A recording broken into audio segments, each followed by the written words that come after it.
Olá, eu estou em Bento Gonçalves, fiz palestra hoje à tarde, ontem estava em Lajeado, fiz palestra à noite e nas perguntas, em ambas as palestras, nas perguntas que são feitas depois, as pessoas me fizeram exatamente a mesma pergunta. O que vai acontecer com ministros do Supremo que não estão à altura das expectativas, à altura da crítica? Pois esse é o principal tema da nossa conversa de hoje.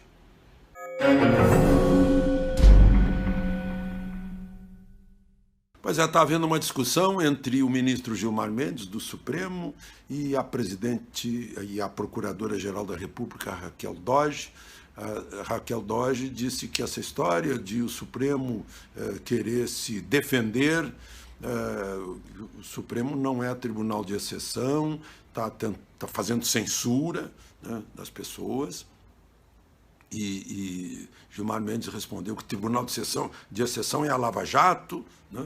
A Lava Jato não é tribunal, a gente sabe. A Lava Jato investiga pela Polícia Federal e denuncia através do Ministério Público, dos promotores. Quem julga é a Justiça, da qual o Gilmar Mendes já foi presidente supremo, presidente do Supremo e, portanto, presidente do Poder Judiciário.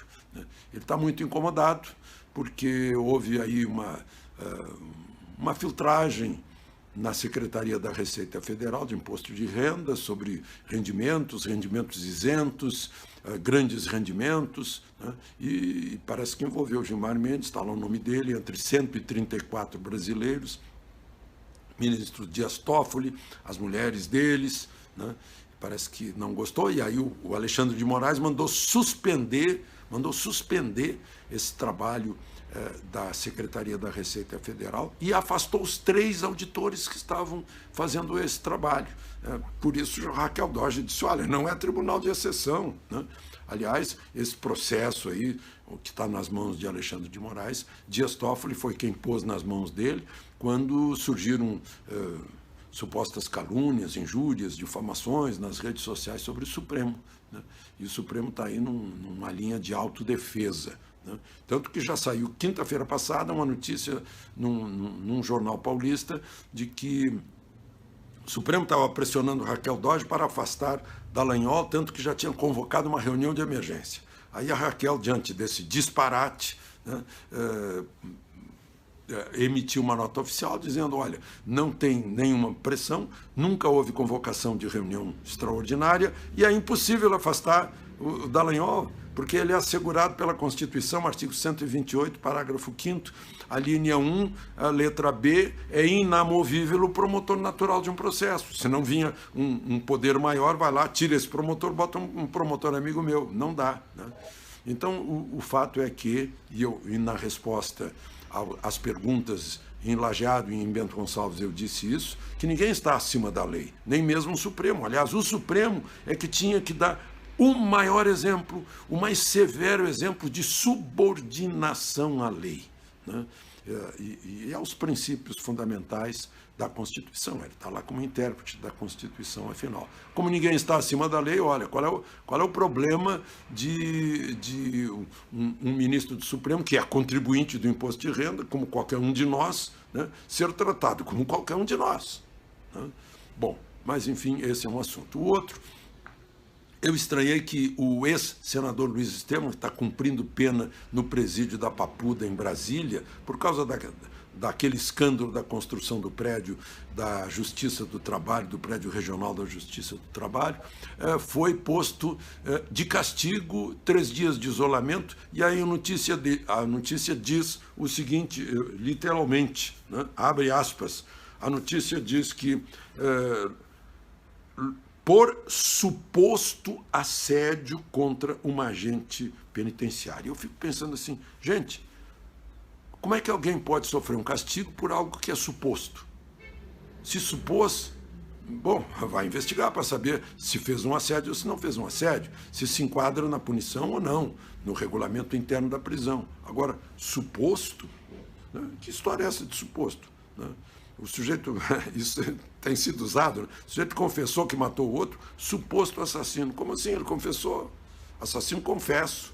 é o nome dessa pessoa, né? Suposto está muito esquisito. Aliás, outra coisa esquisita na área jornalística é que uma televisão e uma revista pediram para entrevistar o Adélio Bispo, que está na prisão, né? E o Tribunal Regional Federal da Terceira Região não permitiu. O Adélio Bispo é um sujeito diagnosticado com transtorno delirante permanente. E, além de tudo, ele nem se medica na prisão. Eu sou de um tempo em que a gente se formava em jornalismo para entrevistar pessoas racionais, com pleno uso de suas faculdades mentais, né? Porque não é justo que a gente vá entrevistar alguém que está com transtorno delirante permanente, a não ser que a gente fosse fazer uma reportagem, um documentário sobre essas pessoas que estão com distúrbios mentais, né? Tem coisas que eu acho divertidas. Bom, já que eu estou falando, né, eu esqueci de falar também, e é bom que a gente registre aqui, que há um pedido de um senador de Sergipe, o senador Alessandro Vieira, de CPI, né, do Supremo, citando 13 ações do Supremo. Ele fala que governabilidade não é o último reduto de canalhas, ou seja, não, senta que o leão é manso, não vamos falar nisso por causa da governabilidade. Não dá para esconder. Teve 29 assinaturas, as assinaturas necessárias, né? E está dizendo que o que travaria o país não seria uma CPI, mas uma casta de privilegiados, né? E, por fim, eu queria registrar a descoberta pela Polícia Federal no porto de Itajaí de 1.500 quilos de maconha que ia para a Europa, ou seja, ia tocar o TCH nos europeus. E o TCH causa esquizofrenia, né? A gente está exportando esquizofrenia.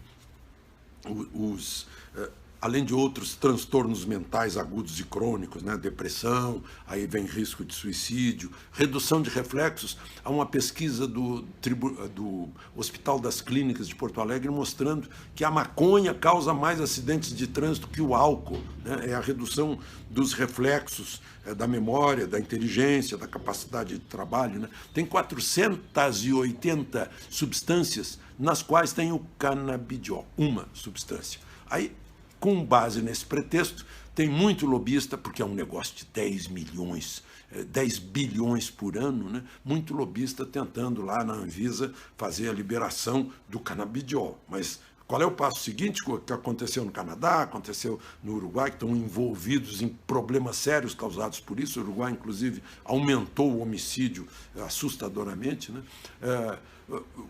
O próximo passo, o que é? Não, vamos liberar para fins recreativos. Como recreativo? Né? Impedir que um neurônio se comunique com outro é fim recreativo? Né? Não é, deixar a pessoa meio maluquete, né? Inclusive, e é bom que se diga, a pesquisa mostra que a fumaça da maconha tem mais facilidade para causar câncer de pulmão do que a fumaça do tabaco, né? Do cigarro. Bom, então, aí o próximo passo seria o plantio da maconha, tal como aconteceu no Canadá, e não resolveu nada, porque o comércio fora da lei continua e continua grande, né? Gente, não precisa nada disso. Tem um laboratório em Toledo, no Paraná, que está terminando a sintetização do canabidiol, ou seja, sem precisar plantar a maconha, né? Sem precisar do vegetal, vai produzir, por meios químicos, o canabidiol. Já está produzindo um remédio, o remédio se chama um remédio contra a epilepsia, já com esse produto, né? que é o laboratório Pratidonaduse. O medicamento para epilepsia se chama Mialo, com Y, né? Então, está em fase final de teste. Então, não precisa plantar o cânhamo, né? Que é o cannabis sativa, né? Não precisa, né? Agora, tudo é pretexto. Né? Eu nunca vi um produto dar tanto ibope como a maconha nos meios de informação. Qualquer coisinha sobre a maconha vira notícia. Que interessante, né? Pois é. De Bento Gonçalves, Alexandre Garcia.